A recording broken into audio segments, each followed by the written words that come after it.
Thank you for joining me on TMI as we x-ray issues concerning the state of the nation and agitations on restructuring. You understand that restructuring means differently to different people. And over the issues concerning control of resources, some also want restructuring over control of the security apparatus. And that brings us to the point where we look at issues concerning insecurity in the country. And just recently, yesterday, we had reports concerning on an unspecified number of students also kidnapped, abducted rather, from the Baptist High School of Bethel in Chukon local government area of Kaduna State. And we've been having this quite a recurring decima of banditry alongside the issues of insurgency. And that's really begging for answers to finding lasting solution to this. The Southern governors have their bit on ensuring that they ban open grazing. The issues about the amendment of the Constitution as tinkered of the 1999, and all of this are bringing this discussion on board. My name is Philip Omo, and I have joining me in the studio, starting from my extreme left. He is a public affairs commentator, and he is the convener of the Concerned Edo Citizens Forum. And he is commonly known as the voice of the commoners, Roy Oribabo. Thanks for taking our time to be part of this show today. Thank you for having me. I hope you didn't have any challenge going through the traffic this morning. No. All right. Well, next to him is a lecturer in the University of Benin and a political analyst, and he is Neville Obakedo. Thanks for joining me, Neville. Good morning, viewers at home. ITV, thank you for having me this morning. Happy viewing. Also joining me via Zoom is a social media influencer, and he is Ahmed Mamadou. Good morning, Ahmed. Good morning, Philip. Okay. I welcome my co-panelists and good morning, viewers. Thank you. Okay, Ahmed Mamadou, I think I should just give the first question to you straight because you've been following issues concerning agitations for restructuring.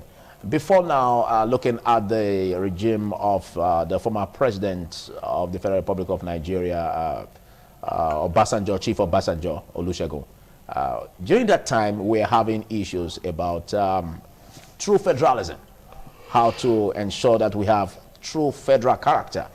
And now it has dovetailed and the narrative has changed to agitations for restructuring. You understand that restructuring means different things to different people. So what's your assessment of this germane issue concerning restructuring? Thank you, Philip.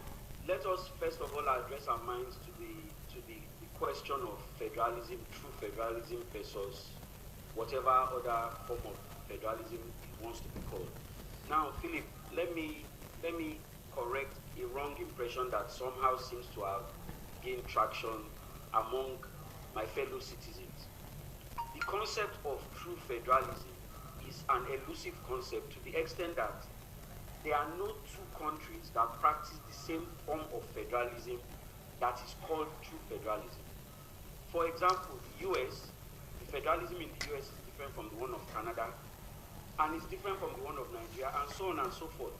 So what ultimately needs to happen is Nigeria has to kind of define its own federalism because of the constituent parts and what makes them comfortable. So that naturally is leading to all these agitations where you have different parts of the country trying to fight for a greater stake in sharing of the so-called assets of the country. That is what is essentially going on. And so you find that a lot of these agitations are caused by political interests, political alignments, the quest for power, who controls the center, etc., etc. Now, ordinarily in a democracy, this is not an issue. But where it leads to the loss of lives and property, then one needs to pause and pull back and ask the question, what exactly are these people looking for? So if they are saying that they want a restructuring of the country, then there's a proper avenue in a democracy that this has to go through. And that is the National Assembly and the state houses of assembly. Now you bring what whatever concerns you have to the National Assembly, table it in the form of a bill. They will consider it, and to the best of their abilities, they will push it forward and make it into law. And then it becomes the prerogative of the executive to follow through and make sure that this thing is properly implemented.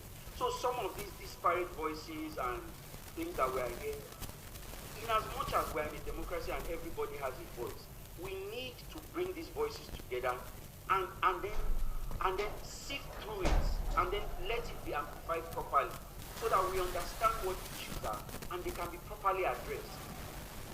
Okay, thank you, Ahmed Mamodu. Going back to what you said concerning the need to follow the right procedure if they have issues concerning restructuring or agitations using the National Assembly. But some also argue that they've been on this road and they seem not to see the National Assembly, particularly the Ninth Assembly, as good enough or having the vibe to make a difference in this direction, reasons for their actions. What do you think? Yes, but Philip, what is the alternative? Are we going to allow people to take up arms against a sovereign state? That is not an option. In the crossfire between elements that want secession or that want restructuring, innocent lives are going to be lost. And no reasonable government will sit by and watch that kind of thing happen. So in our present circumstance, the only option, and I repeat, the only option is through dialogue, and the National Assembly is the channel by which the people, the conglomerate of Nigerians, can dialogue properly. They are our representatives. If they are not doing what they are supposed to do for you, you have the right to call them back. You can change them when the election cycle comes up. But let us always remember that some of these agitations, they want immediate response. They want immediate action. Nation building is not something that happens over the course of 30 years. Everybody keeps talking about America. America built its nation over the course of 200 and something years. America is still building its nation. They are still fighting with some of the elements, some of its past, some of the things that have made the nation so fundamentally difficult to manage. They are still fighting with it, and they have to continue to dialogue. That must be our choice all the time. Dialogue must always be the only way that we can resolve some of these issues. Thank you so much, Ahmed. Let's get your viewpoint, Roy Olivabo. These issues have been on, and what do you feel concerning the pulse of the people in terms of this agitations coming up just now? To me, the issue of restructuring, I have never wanted to be a student of restructuring. I'm not a believer of restructuring because I have checked and I've also interrogated the whole process. I found out that restructuring means different things to different persons, depending on what you are pushing for. But my whole bother about our country, Nigeria, is that we must also go look at the fundamentals. How come why agitations, why I say are the numbers of ethnic groups who are coming up with agitation? They are coming by will of secession or by will of separatists. Therefore, we must be bothered by the fundamentals. What are the causes? What are the primary and immediate causes of all this agitation? They have never been so high to this level. We find ourselves in this country. Therefore, to serve what will guide us, for we to have a workable direction that we serve as a panacea, I believe it is proper for we to go back and look at what are the causes. How come people are not agitating? To me, those are the area I will be looking at. One, there's high level of disconnection between those in position of authority and those who are led them. Okay, are you suggesting that there should be like a consensus of the elites or a national conference? Because we've gone through that earlier. No, it's not about the national conference. I am talking, if you listen to me very well, when I was naming my foundation, my point is that what are the causes of this agitation? Yeah. I think when we are bothered, when we know the causes, we should also know how to formulate a way out of it. When we don't know the causes, how do we confront the whole process? But do you agree that insecurity becomes a basis again, where a lot of worries are coming from, in terms of some states are asking that they want to take control of their security apparatus? We've been on that road. So you can't say you are not aware of that. We are still, as far as I'm concerned, your questions is still tied up within the process of our discussion. Okay. That is the causes. Okay. insecurity you are talking about, because the people found out that they live within their locality, but they cannot determine how and when and where to protect themselves. That is also an issue. And why you also agree with me with the high level of nepotism that is going on in this country, where a particular ethnic group now see is more superior, one particular group is not superior to the other. These are some of the primary causes of the agitation. You are seeing that if you are from a particular region, that you are not well respected, you don't have that sense of belonging. You are seeing another person from another side of the country, you see the kind of the enjoyment he had to enjoy in terms of he can just act without nobody will question them. Okay, but if you're talking about the aspect of nepotism in the play in governance, don't you think you are looking from a perspective that could be limited? It cannot be limited when you are seeing an ethnic group in terms of distribution of resources, in terms of allocation of resources, in terms of position of authorities. You are seeing a particular ethnic group dominating the rest particular group. What do you expect? People will not begin to believe that, let us agitate, let us be on our own. If Nigeria was working well, there is even distribution of resources, and people are being taken care of. The government we are all equal before the law. I see no reason why people should be agitating. Okay, but because there is a fundamental error, people believe, as I said, there is a disconnection. You cannot access the government to submit your position. And that's the reason why when my friend was talking, I was listening to him when he told us that we have to reach out to the National Assembly to effect some of those changes we believe. And I can conveniently also tell you that the National, immediately, with due respect to them, immediately they secure the mandate, they get to Abuja. They are far away from the people. You can no longer access those who you are elected to represent you as at the level of the National Assembly. A very burning issue, very just now, is the issue of, yesterday I listened to the news, we are talking about the electoral reform, and we are talking, you can see how the National Assembly vehemently resisting the method of transferring the result. People are saying no. The people are saying we need electronic method. You can transfer in this process, but they are saying no. They want to do it in the manual way. So, in your opinion, how do you consider those? Okay, in your opinion, the 9th National Assembly seems not to be bridging the gap for this to happen. It is not even about the 9. I don't want to be particular about the National Assembly. I don't want to be saying 9 over the years, even since the session of this democracy since 1999, we have never seen a robust National Assembly. We only see a National Assembly that is more bothered about what affects them, not about what the people. They are supposed to make law for the benefit of law. The primary function and duties of government is the welfare of the people. Okay. The National Assembly have not been able to do that. And that's the reason why you are seeing different agitation. Thank you. You are not just a lecturer at University of Benin of your repute. You are also a political analyst, being from the political stream. Let's look at the political arrangement of Nigeria. And let's look at the constitutional amendment process. Some are of the view that, well, the ongoing amendment process will not serve as a breach or will not serve as a panacea in addressing these agitations. Do you concur?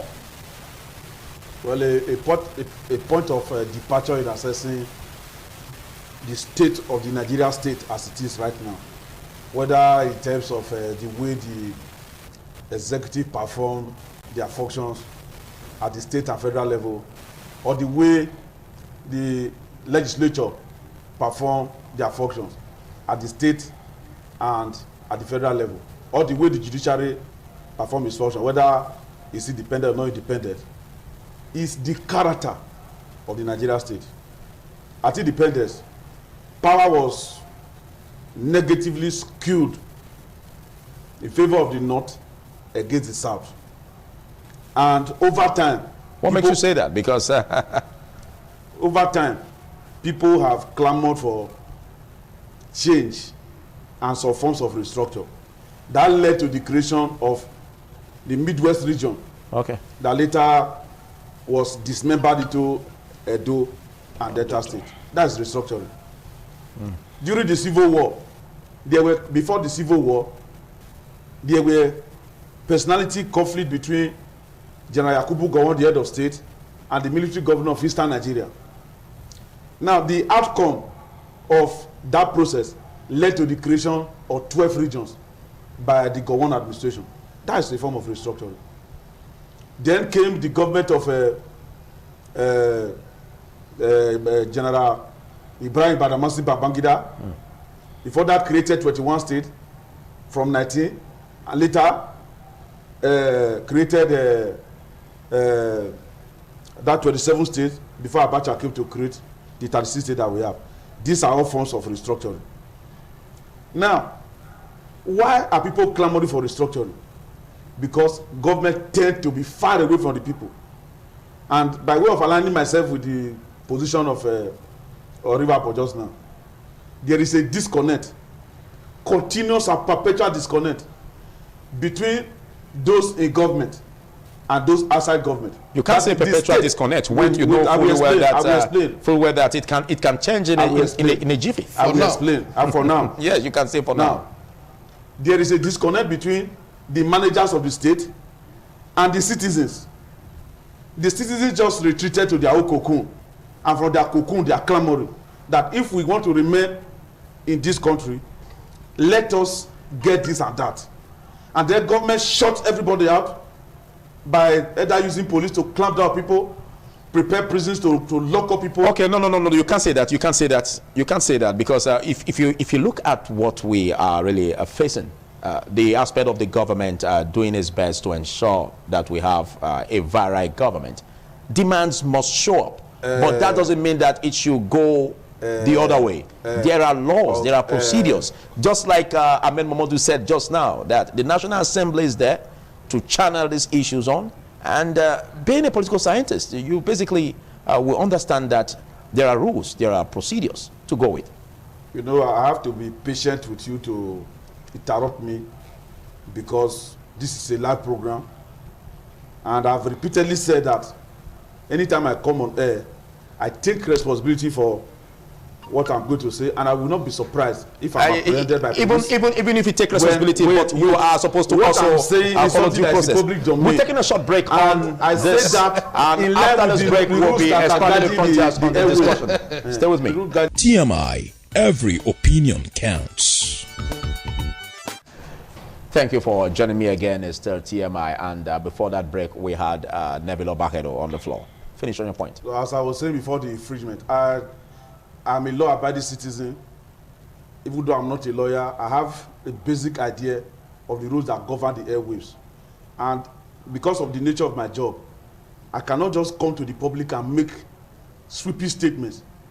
Anything I'm going to say is what I can defend, and it's going to be something that is already in public domain, so that people who are watching and those who are here, they will know that what I'm saying is correct and exact. The Nigerian state that we are discussing is a failed state. No, you can't say it's a failed state. Listen, you can't say it's a failed state because... How do you define a failed state? No. I'm not telling you to define it. Yeah, okay. I'm telling you to look at the way forward in terms of having these agitations tackled. Because the essence of having this forum is not to rub it in, the issues we have, but to find lasting solutions. But I'll be coming back to you while we have Ahmed Mamadou. Ahmed Mamadou, there has been these issues coming up concerning the constitutional amendment process. And some are saying that, well, the confidence, they don't have much trust in the Ninth Assembly. But what do you see as the political order that should be followed, that the government should deploy or implement in order to douse this tension across the country? Well, Philip, let us use the example of some other countries where there's agitation for federalism, or let us, for want of a better word, let's call it more inclusion in governance. So what would usually happen is that these people would more or less form a political party of their own, which is clearly allowed in our own constitutional democracy. You are allowed to form a political party of like interests and pursue whatever interest you have through the laid out constitutional process that allows you to speak to the people, sell your ideas to them, and see if they buy into that idea. So there's nothing wrong with any of these people forming their own political parties if they feel disenfranchised, or if they feel their voices are not currently being heard in whatever the structure is at the moment. So you can go ahead and form a political party based on the idea that you feel Nigeria should return back to the regional system sell it to the public, and whenever the political cycle starts, if your candidates do well, they will go ahead and represent the various arms of the legislative part of government, and then push this idea. So we must not allow ourselves to be drawn into the idea that the only option to this democratic process is violence or holding the state to ransom. No government will allow you to twist the constitutional order of it. Whatever your ill feelings about the current constitution that we are operating, it is the law of the land. And it must be obeyed, it must be followed. So when you want to do any adjustments, you must follow the laid down procedure. This is no reason for anybody to take up arms against the state. Now, if we are talking about restructuring, in fairness to the person of President Buhari, there is no precedent that has happened in the current democracy we have that has done more to further restructuring of governance. We are talking about independence of the judiciary, the local government system, state houses of assembly, and so on and so forth. So there are ways that these things can be done, but it will not happen overnight. And an armed struggle is not the solution. We need to emphasize that these are things that continuous dialogue will help. And people need to be patient. If your representatives are not doing what they should be doing, call them, have town hall meetings, have discussions, push your agenda, make it logical, draw up a chart of debates, give them terms and timelines. There are ways that these things can be done. We all need to call ourselves to order. We need to be patient. There are some people who are happy in this contraption that we have, and some are not happy. Okay. Each of them are operating within their own rights. Amen, Mamadou. Thank you. I quite appreciate your point, but let's look at this aspect, because we can't take away the fact that Nigerians are not patient in spite of what has been happening so far. And you said just now that laws are supposed to be obeyed, which truly should be obeyed. But there are also arguments where people say that the government seem not to be obeying laws also concerning international laws. For instance, the arrest of Nnamdi Kanu, which the Professor Wole Soyinka, the Nobel laureate, said was tantamount to a kidnap.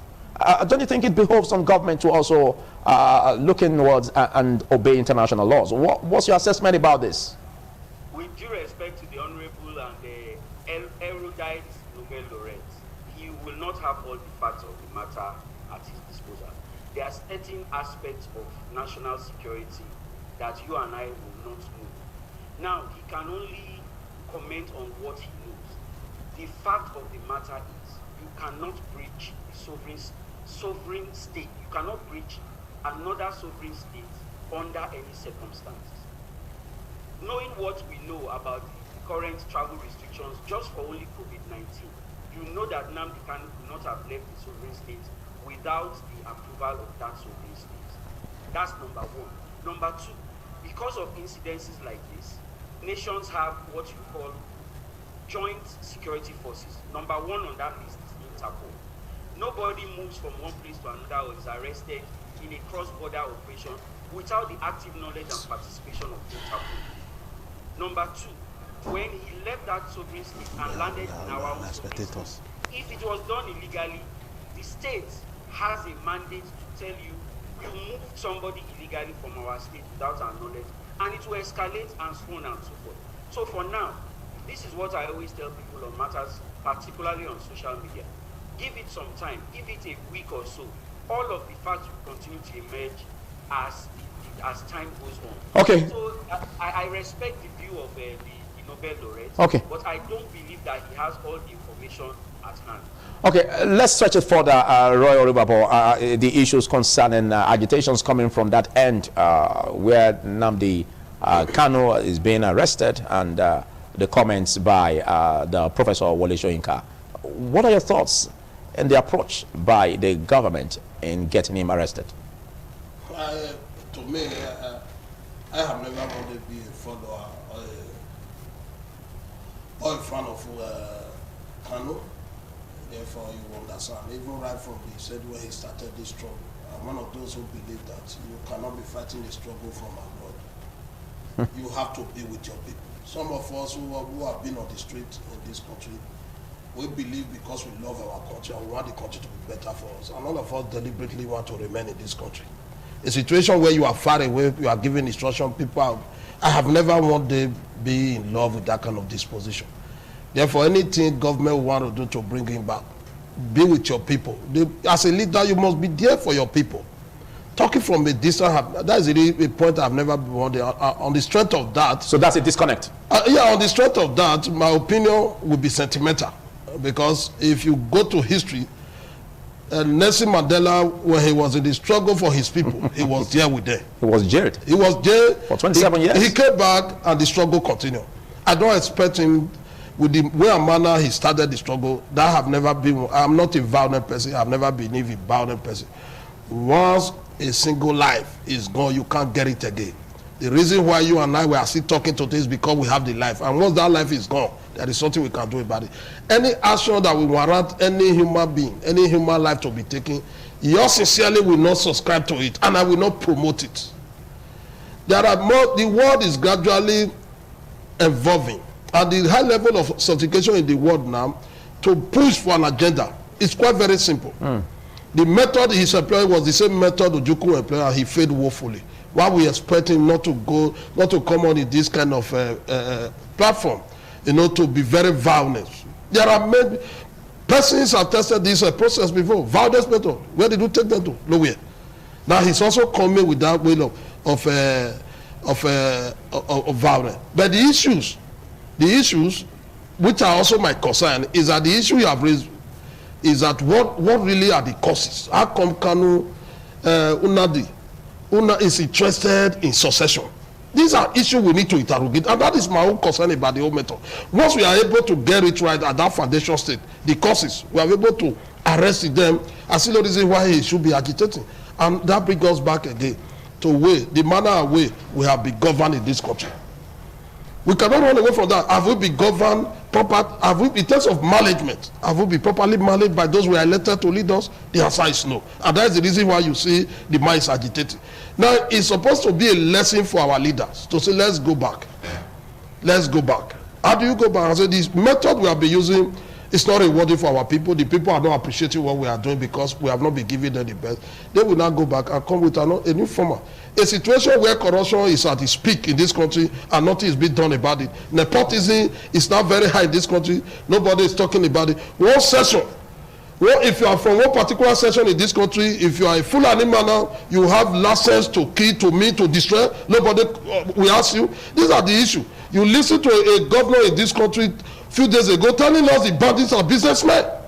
Bandits are businessmen. For a governor to use that kind of adjective, that will tell you where we are. And those are some of the language that provoke people want to agitate. And that is why people will continue to agitate in this country. Until we have a government who will fully take responsibility to say, you have elected us to lead you. We will lead according to the rules of the game. And that our government is not doing. On the strength of that, Kanu Wakwa, I pray for God to sustain him in this struggle. Before he embark on this voyage, he's aware of the consequence, and there is no action without consequence. Therefore, I wish him well. But the Nigeria's government must quickly go back to the drawing board and say, what do we do for our people? How do we arrest? Whether you like it or there are many agitations going on. We are trying to settle the issue of Kanu. You are seeing the Sunday again, Mr. Sunday, who is coming up. In another three months, you are seeing another people will be coming up. Therefore, these are the issues we need to be very bothered about. How do we address this issue? What are the things we are not doing well? How come one particular ethnic group is not suppressing the rest? This is not the first time we are having a president from one particular ethnic group. Yoruba man at the time was a president of this country. Ijama was a president of this country. And Ijama people they were not in my community to come and vacate me. They did not prevent me not to go to my farm in Okodwa. How come now we have a man from one particular ethnic who is now presiding over his friends, his relatives, even those who are even not part of Nigeria. They are not from this country. They are now welcome in this country. to unleash terror on us. No. I don't think the government is welcoming anyone to unleash terror on Nigerians. So please be guarded. Your president, please be guarded, because that basically is out of the context of what we are holding the discussion for. A person told us in this country that some of his cousins, they are in Niger, they are in Mali. But we don't have the statistics. You can't say that. If someone says it, doesn't mean you say it, because don't forget this is a platform where you reach out to millions of people. So whatever you say, you must be guarded. If you check it out, go by that, because we don't have the statistics. So can you please leave that out? You are not the one telling me to leave out. I will protect your job, and I will continue to. But anything you have to say, you must be guarded. You must have statistics. You are guarding. If you don't have statistics, then you can't just go on. Are you not aware? Are you not aware now as I'm talking to you? You don't need to go back. Let's go. If we leave the studio now, you go to the first junction there. You see the numbers of one particular ethnic group there. They overshadow the rest of us. Okay. Are you not aware? Are you not aware that the level of violence let me come back to you, Neville Obagado, you are a political scientist. I keep saying this because we seem to rest much ability in the political scientists to bring out an order, that can be followed, that can make much progress in quelling these agitations. What's on your mind concerning how to come out from these agitations and what government should do just now to quell this? First and foremost, I'm particularly pained by the way you have meted violence on me on this platform, by the way you shut me down when I tried to make comments about information that is in public domain. I didn't shut you down, please. Sorry about that. I didn't shut you down. But you made mention of the country being a failed state, yes, which I reacted towards. Can you just establish your point without making utterances that could lead to issues that are not supposed to be welcomed on air, please? Anchorman Philipoma Ogupon, you addressed me as a lecturer just now and a political scientist. In political science, there is a concept of state failure that has been discussed across the world. Even the United States has been described as a failed state because there are indicators, there are elements of state failure that can be used to measure the performance of the state to know whether the state is a failed state or not. And if these characteristics are there, if these essential ingredients are there, and they are in Nigeria, what stopped me from saying that when you invite me for a TV program? Does that mean that I make Nigeria to fail? The facts of failure are there. I should give them to you. We have economic indicators of failure. We have political indicators of failure. We have social indicators of failure. And they are everywhere. Let's take one. The failure of the state to monopolize violence, and violence is not democratized across the 6 geopolitical zones in Nigeria, is a sign of failure. The armed forces and the police and paramilitary agencies of government, they are not able to perform their functions without interruption from non-state actors who are destroying lives and property. We have heard of this. We have heard of this. But what's the way forward? I keep asking. Yes, if you ask me to come and deliver a paper on the Nigerian state or the American state, or you want to listen to American president talking about the state of the union, they are going to tell you where America is coming from, where America is now, and where America will be by way of providing solutions. So if you come in here to come and be discussing restructuring, arrest of Nnamdi Kanu, PIB, as the case may be, the SATA Governors Forum meeting, as the case may be, I would not just come and say solution without letting you know what is responsible, what should be done to avoid a repeat of history. Okay. If you permit me, you can now let me talk. This is a democracy, and in a democracy, you are supposed to see conflict. You are supposed to see compromise. You are supposed to see complementarity and dialogue. If that is missing, and people are not allowed to express their grievances to those in the corridors of power peacefully, without raising violence. I didn't say violence. I'm not a violent person. I'm not preaching violence. But you understand that if that adjective is missing, it could go haywire. So they have to express their feelings peacefully without causing violence. If I say democracy have conflict as an element, you can define conflict now. If I say democracy has one of its toga dialogue, you can define dialogue now.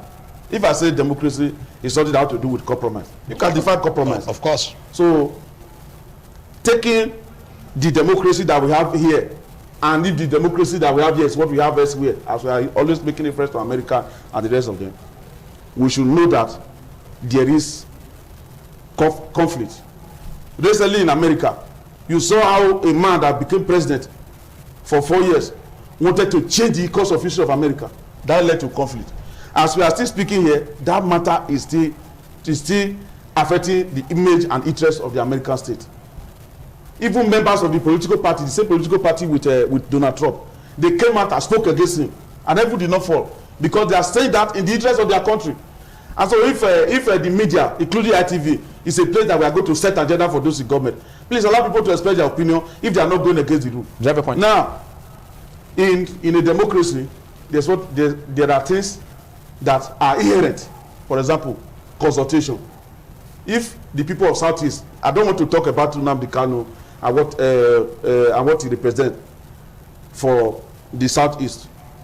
If there are agitations from the Southeast, the question that those in government should ask themselves in the presidency, are these agitations well founded? After the Civil War, the Gowon administration, because I watched Gowon when he's still talking about young people of this generation, they don't know what Nigeria passed through during the Civil War. But he came up with 3 arrows. 1 is rehabilitation. 2, reconciliation. 3, reconstruction. How many years now after the Civil War has this rehabilitation, reconstruction, and reconciliation, has it taken place? Okay, that's exactly the question. Yes, if it has not taken place, it is now an assignment. Okay. It is now an assignment for those as the way of profiling solution. Thank you. It is now an assignment for those in the corridors of power to go back to what Gowon said and address the problem of Southeast. Okay, thank you. If the people of Southwest are saying that their farmlands are being destroyed, people of Benue, they are saying their farmlands are being destroyed, and those people are saying their farmlands are being destroyed, and particular ethnic group, and to be specific, Fulani, whether from Nigeria or from outside. Yes. They are on the road. You can't be specific on that, because we have different tribes, and so whatever crime that is being committed, you can't hold one tribe or ethnic group responsible for that. Please, I think you should take back that statement you just said. Please, be guarded. Again, you said that I always shut you down, but you just want to say that it's a Benin person that's involved in kidnapping. In case you just want to TMI Tuesday, and these to let you know that opinions shared on this forum are the opinions of the makers and not that of independent television. Quickly, let's go to Ahmed Mamadou. Ahmed Mamadou, are you there, please? Ahmed Mamadou, can you hear me? Ahmed Mamadou, can you hear me? Okay, well, while we are hoping that Ahmed Mamadou comes join us, let's look at the way forward in terms of arresting this issue, because some are saying that, well, government seems to be insensitive, government seems not to be encouraging the people, and that's why we are going this way. What should the government do, in few words, that can encourage trust in governance? One, there must be a level playing field for all of us. Okay. If you are a Nigerian irrespective of the tribe you belong to, you must be able to aspire for any position on its merit. Government at the same time must be able to jettison nepotism. Government must be able to fight corruption. Government must be able to have what I call an inclusive government.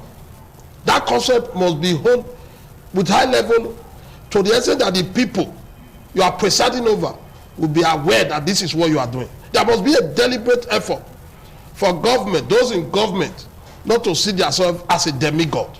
They must see themselves as persons that are being elected by the people to lead them for a very few time.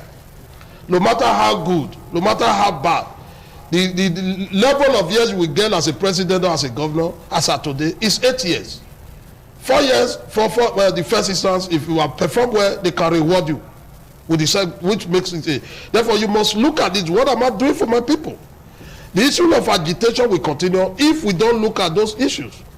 Very just now, when I was leaving my house, my daughter was telling me, Daddy, you are taking me to school. I said, no, I have a program I want to quickly run. She was agitating, protesting.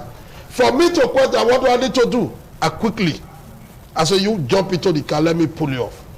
To me, I'm able to take care of our agitation, our protest. The government must also look at this mechanism. Thank you. When they utilize this mechanism, they will be able to arrest the level of agitation that is going on now. Thank you very much. Well, we are still having Ahmed Mamadou with us. Ahmed Mamadou, can you hear me?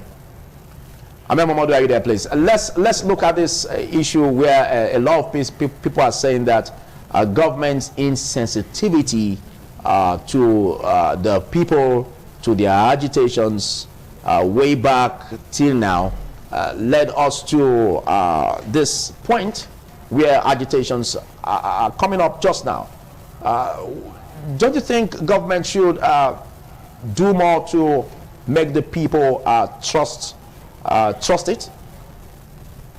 Yes, Philip, it's true. There's a historical angle to the lack of trust that people feel towards government. And unfortunately, government is not doing enough to alleviate those fears by not being as forthcoming as they should be, by not engaging citizens as often and as regularly as they should, and by not even giving them information at hand all the time. Let's use, for example, the recent agitation for a service chief from a particular part of the country. Now, because I have military background, I can tell you, the service chief, that's the chief of army staff, must come from the infantry corps. He cannot be a medical officer, he cannot be an engineer's officer, he cannot be a finance officer. He must come from the corps of infantry. The corps of infantry is the middle of the army. The corps of infantry is the circle on which every other thing is built. So when you want to choose a chief of army staff, he must be an officer that is familiar with the war that is going on currently. Nigeria is currently at war. And he must be an officer that the rank and file know is battle tested. So that when he asks them to go and face gunfire, they know that he knows what he's talking about. So there are some things that sentiment should not even play a part in. And it is unfortunate that Nigerians have chosen to read that because the chief of army staff from a particular part of the country is not qualified. That is a form of reverse ethnicism. It shouldn't be that case. There are 6 geopolitical zones in Nigeria. And when somebody is appointed from one of those political zones, what your requirement is to check out the balance from all the other geopolitical zones. So when it's always good to come from a point of proper information. If you have all the information that is required to make the right decision and commentary, then it will be accepted in a normal conversation setting. So that is one side of it. Now we must always continue to push the government. It's the responsibility of the government to inform the citizens of all the actions that it's taking and how it takes those actions to ensure their safety and security. And if the citizens feel that the government is failing in any particular way, it is also their own responsibility to highlight these things in a civil manner. Okay. And follow the constitutional order to bring all these things to attention. Philip, there is no, I agree with my co-discussant, and that is our main point of agreement. At the point where one life is lost, is one life too many. One life is one life too many. We must not allow ourselves to use violence as a form of expression. Then things will fall apart and rapidly. Nobody has the monopoly of violence, and it's the responsibility of the state to secure its territories. So let us all continue to dialogue and let us all continue to make proper presentations of the agitations that we are pursuing. Thank you very much, Ahmed Mamadou, for taking our time to be part of this show. Ahmed Mamadou is a social media influencer, and he usually show up whenever we need him on this platform. Big thanks, Ahmed Mamadou, and just wishing you a beautiful day ahead of you. Okay, now, as we round off on your point, Neville Obakedo, what are your few words? Well, even though I've basically appeared here as a spectator this morning, let me just say that the Nigeria state, as it is collapsing in the hands of those that are managing the affairs of the state. They should forget about their sectional interest, their regional interest. If they want Nigeria to persist as a united and indivisible nation, they should build this nation by ensuring that things that are wrong, that are threatening the very existence of this nation now, they are addressed, and addressed to the satisfaction of all those that make up the country. That is one way. The second way is to ensure that the agitations of the various ethnic groups, because there's no ethnic group that is hanging in the balance like a balloon, and they all have representatives. There's nothing stopping the government from calling the representatives of a region, their governors, their House of Assembly members, their House of Representative members, their senators, to say, we are seeing people from your region threatening the very existence of this country. Have you interrogated them? Have you asked them questions about what their problems are, so that the Nigerian state can address them?